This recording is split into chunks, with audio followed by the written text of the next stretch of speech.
Bienvenue à tous dans The Deep Diver. On plonge aujourd'hui dans un sujet qui peut paraître simple comme ça, mais qui est souvent un vrai défi, l'art de dire « ou non ». Ah oui, dire non, pas toujours évident.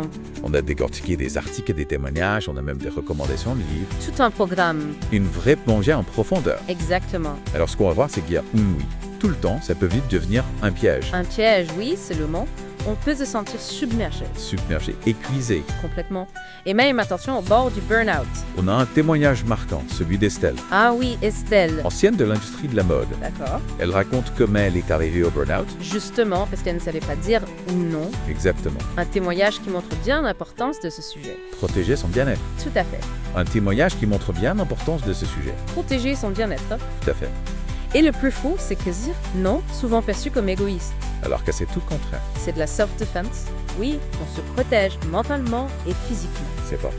Combien d'entre nous se sont déjà sentis obligés de dire oui, Ah, je pense que ça nous est tous arrivé. alors qu'on avait envie de crier non, Oui, cette petite voix intérieure qui nous dit non, non, non. et on le fait quand même. Et après, on le regrette. Et les conséquences peuvent être graves. Plus grave qu'on ne le pense. Stress chronique, épuisement émotionnel et même. Le cortisol, Ah oui, le cortisol, l'hormone du stress. cette hormone qui nous met en alerte permanente. Exactement. Et dire non, ça peut vraiment impacter sa production. Et à long terme, ça peut fragiliser notre corps. Problème de sommeil, système immunitaire affaibli. Un vrai cercle vicieux. Et surtout, ce sentiment de perdre le contrôle. De ses vies, de ses choix. On se laisse dicter notre conduite par les autres. On s'oublie complètement. C'est ça le danger. Et donc, si dire et non est si important, pourquoi est-ce si difficile? Ah, la fameuse question. Qu'est-ce que c'est un peu le cœur du problème? Qu'est-ce qui nous bloque? Plusieurs facteurs, l'éducation par exemple. Dès le plus jeune âge, Oui, on nous apprend à être gentil, serviable, à éviter les conflits. sois sage, sois poli, ne discute pas. Exactement. On intègre l'idée que dire est mal. Ça va créer des problèmes. Exactement. Et puis, il y a la peur du jugement des autres. Ah oui, ça c'est un grand classique. On a peur de passer pour quelqu'un d'égoïste, De manquer de coopération, peur du rejet aussi. décevoir, blesser, perdre l'affection des autres. On se sacrifie plutôt que de créer des tensions. Et puis, pour certains, il y a le manque d'affirmation des autres. On se sacrifie plutôt que de créer des tensions. Et puis, pour certains, il y a le manque d'affirmation de soi. Poser ses limites, exprimer ses besoins. C'est un vrai défi. Pendant ce temps, la frustration monte. Le ressentiment aussi. Et là, ça devient dangereux. On a ce témoignage poignant du forum Apply People. Je disais toujours oui par générosité et empathie. Et puis, un jour, la corde trop tendue s'est déchirée, C'est une image forte. qui montre bien les risques qu'on prend en s'oubliant. On se sacrifie pour les autres. Et on finit par se perdre soi-même. Donc, si on a du mal à dire non, ce n'est pas de notre faute. Non, ce sont des schémas de pensée, des comportements appris. Ancrés en nous depuis des années. Exactement. Mais ça veut dire qu'on peut changer On peut apprendre à dire non. avec plus de facilité, de sérénité. Et c'est justement ce qu'on va voir dans la suite de ce deep dive. Des solutions, des techniques, des stratégies. Pour dire un non avec grâce et fermeté. On vous donne tous les outils pour reprendre le contrôle. Exactement. On ne vous laisse pas seul face aux problèmes. On va trouver des solutions ensemble. Première étape, identifier ses priorités personnelles. Savoir ce qui compte vraiment pour vous. Avant de dire oui ou non, il faut savoir ce qui est essentiel. Qu'est-ce qui vous nourrit, vous donne de l'énergie? Qu'est-ce qui est non négociable? C'est votre boussole, elle va vous guider. On choisit en accord avec nos valeurs. Et dire non devient plus naturel, Plus évident. sans se forcer. Et pour formuler ce non, Il existe des techniques, des phrases positives et respectueuses. donnez-nous un exemple. Au lieu de je ne peux pas, dites merci pour la proposition, mais ça ne rentre pas dans mes priorités. Ah oui, c'est beaucoup plus diplomatique. On est clair sans être brutal. On exprime son refus en douceur. Exactement. Et est-ce qu'on est obligé de se justifier à chaque fois? Non, pas forcément. Un simple non merci peut suffire. C'est pas possible pour le moment. On a droit de dire non sans se sentir coupable. C'est notre moi. L'important, c'est d'être fair que bienveillant. Mais attention, un non, ce n'est pas pareil pour tout le monde. Ah oui, Il faut adapter son refus au contexte. ah ben, Pas la même chose au travail ou avec ses amis. bien sûr. On est plus formel avec son patron. Plus diplomate, Avec un ami, on peut être plus direct. plus spontané. L'important, c'est d'être authentique. Se respecter, mais... Et puis dire non, ça s'apprend. Ah oui. Comme un muscle. Ah bon, Plus on l'utilise, plus il devient fort. il faut s'entraîner. Exactement. Commencez progressivement. Par exemple, Dites non dans des situations simples. des petites choses Et puis augmentez la difficulté. au fur et à mesure. Et vous allez voir, dire non, ça a des effets positifs. Ah oui, racontez-moi. Déjà, ça réduit le stress. C'est bon. Moins d'obligations, on se sent plus léger. Plus libre. Exactement. Et puis, ça aide à mieux gérer son temps. On se concentre sur l'essentiel.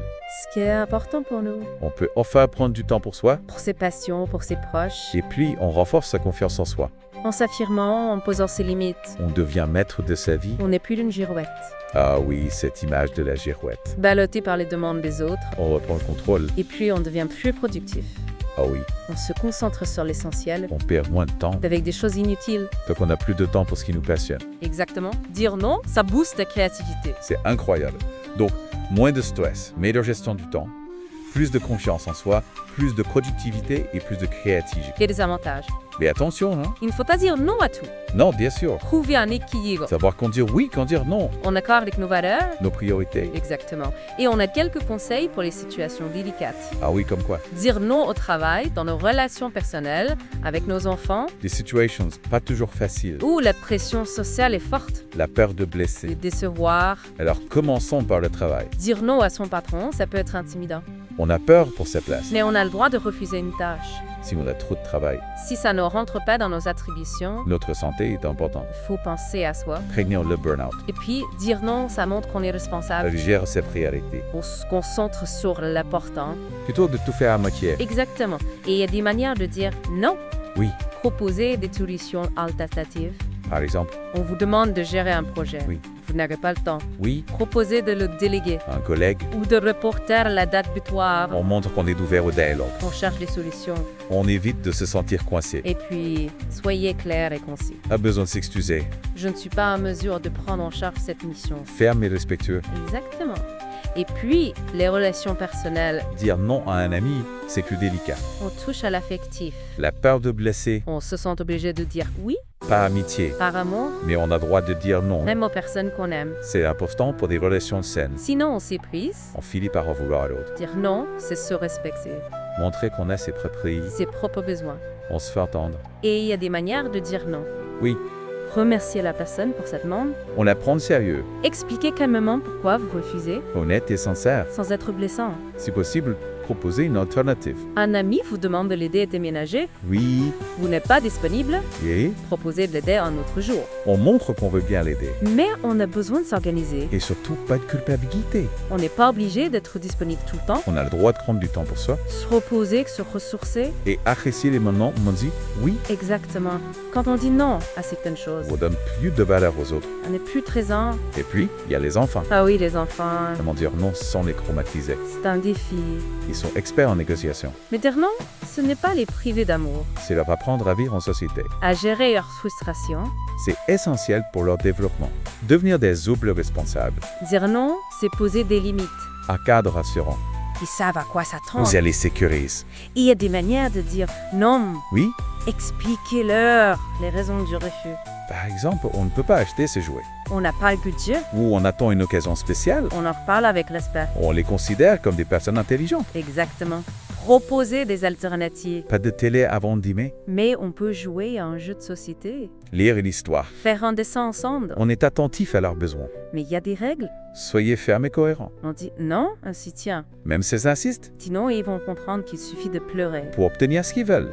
Et puis, dire non, c'est leur apprendre à gérer leurs émotions. C'est important pour leur intelligence émotionnelle. Gérer la frustration, la colère, La tristesse, des outils précieux pour leur vie future. dire non, c'est un cadeau. Mais parfois, ça provoque des réactions négatives. Au travail, en famille, Avec les enfants, c'est normal. on ne peut pas plaire à tout le monde. Mais comment gérer ces réactions? Qu'est-ce qu'on va voir maintenant? J'ai hâte de découvrir vos conseils. Alors, comment gérer ces réactions négatives quand on dit non? Oui, c'est pas toujours facile à gérer. C'est vrai. L'important, c'est de rester calme et de ne pas se laisser déstabiliser. D'accord. Accepter que certaines personnes soient déçues. Oui, c'est normal d'être déçu. Leur frustration ne veut pas dire que vous avez tort. On a le droit de dire non. Exactement. Et essayez de voir le refus comme une opportunité. Une opportunité. Comment ça? Proposez une alternative si possible. Ah oui, je vois. Par exemple, si on vous demande de participer à un projet, mais que vous ne pouvez pas. Proposez de mettre la personne en contact avec quelqu'un d'autre D'accord. ou suggérer de reporter le projet. Oui, je comprends. C'est une façon de montrer que vous êtes à l'écoute. Qu'on cherche des solutions. Exactement. Et n'oubliez pas la communication non violente. La communication non violente. Exprimer ses besoins et ses limites sans agressivité. Ah oui, c'est important. Au lieu de dire je ne veux pas faire ça, c'est nul. Dites plutôt je comprends que ce projet est important, mais je ne me sens pas capable de m'y investir. C'est plus constructif. Et puis, il y a la culpabilité. Ah oui, la culpabilité. C'est souvent un frein. On a peur de décevoir, de blesser. C'est passé pour quelqu'un d'égoïste. Mais rappelez-vous, Votre bien-être est aussi important. Oui, c'est vrai. Dire non, c'est une forme de respect envers soi-même. Se respecter. Il existe des techniques pour gérer la culpabilité. Ah oui, lesquels? Répétez-vous des affirmations positives. Les affirmations positives. J'ai le droit de dire non. J'ai le droit de dire non. Je suis une personne bienveillante, même quand je dis non. D'accord. Visualisez la situation différemment. Visualisez. Au lieu de je suis en train de décevoir cette personne, dites-vous je suis en train de me respecter. Ah oui, intéressant. Trouvez les techniques qui fonctionnent pour vous Et on est mal pratique? régulièrement. Et n'oubliez pas, dire non n'est pas seulement bénéfique pour vous, Ah bon? Pour qui d'autre? pour les autres aussi. Comment ça? Quand on dit oui à tout, on sait par qui. Hmm, On fait les choses de moitié. Oui, c'est vrai. Alors que quand on dit non de manière sélective, Mhm. on est pleinement présent dans les moments où on choisit de dire oui. On donne plus de valeur à nos oui. Exactement. Et puis, on montre l'exemple. Montrer l'exemple. On montre qu'il est possible de poser des limites. De se respecter. Exactement. On aide les autres à construire une relation saine. Avec eux-mêmes et avec les autres. Tout à fait. Mais dire non une fois ne suffit pas. Alors, comment on fait pour que ça devienne une habitude? Tout à fait. Faut créer des routines. Des routines. Des routines qui nous aident à maintenir nos limites. Ah oui, je vois. Par exemple, si vous avez tendance à vous laisser déborder par les demandes le soir. Instaurer une règle, pas de travail après 19h. D'accord. On se préserve du temps pour soi. C'est important. L'important, c'est de créer des routines qui nous aident à rester alignés avec nos priorités. Hmm. Et n'oubliez pas de réévaluer vos engagements régulièrement. Évaluer nos engagements. Prenez du recul. Mhm. Demandez-vous si vos engagements sont toujours en accord avec vos aspirations. Ah oui, nos priorités peuvent évoluer, Fixez-vous des moments précis dans l'année. par exemple. Prenez 1 heure chaque mois pour passer en revue vos engagements. D'accord. Et n'hésitez pas à dire non aux nouvelles demandes. Si elles ne correspondent pas à nos priorités. En pratiquant l'art de dire non, vous créez de nouvelles habitudes, Des habitudes pour une vie plus sereine. plus épanouies. On a vraiment fait le tour du sujet aujourd'hui. Puis, j'espère que ce deep dive vous a donné des pistes pour vous affirmer. Prendre soin de vous. Dire non, c'est des engagements d'amour propre. C'est se respecter, se donner la permission d'être soi-même. Et ce n'est pas égoïste. Quand on prend soin de soi, on n'est plus disponible pour les autres. Souvenez-vous, c'est dire non, ce n'est pas un rejet. C'est communiquer ses besoins, ses limites Avec respect, bienveillance. et authenticité. Pour finir, une petite réflexion. On a parlé du livre de Charles Pépin, Les vertus de l'échec. Et si on voyait le non comme une occasion d'apprendre, De grandir, de se rapprocher de ses aspirations, au lieu de le voir comme un échec. on le voit comme une étape, Une étape nécessaire. oser dire non, sans crainte. Merci beaucoup pour toutes ces informations. C'était vraiment passionnant. Merci à vous. C'était un plaisir d'explorer ce sujet ensemble. À bientôt pour un nouveau Deep Dive.